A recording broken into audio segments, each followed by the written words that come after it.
गोकुळ सोबत गोकुल.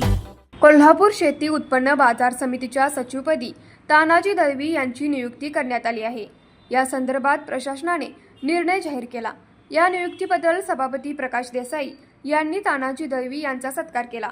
समितीचे विद्यमान सचिव गजानन पाटील यांनी स्वेच्छानिवृत्ती घेतल्यामुळे हे पद रिक्त झाले होते.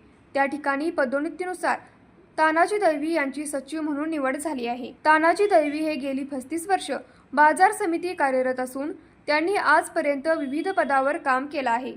या कार्यक्रमास सभापती प्रकाश देसाई, उपसभापती सोनाली पाटील, सदस्य भारत पाटील भुयेकर, शंकर पाटील, राजाराम चव्हाण, शेखर देसाई, बाळासाहेब पाटील, संभाजी पाटील, सूर्यकांत पाटील, मेघा देसाई, संदीप वरंडेकर, सुयोग चौगुले वाडकर, शिवाजीराव पाटील, नानासो कांबळे, पांडुरंग काशीत, नंदकुमार वळुंजे, कुमार आहुजा, दिलीप पोवार आदी उपस्थित होते.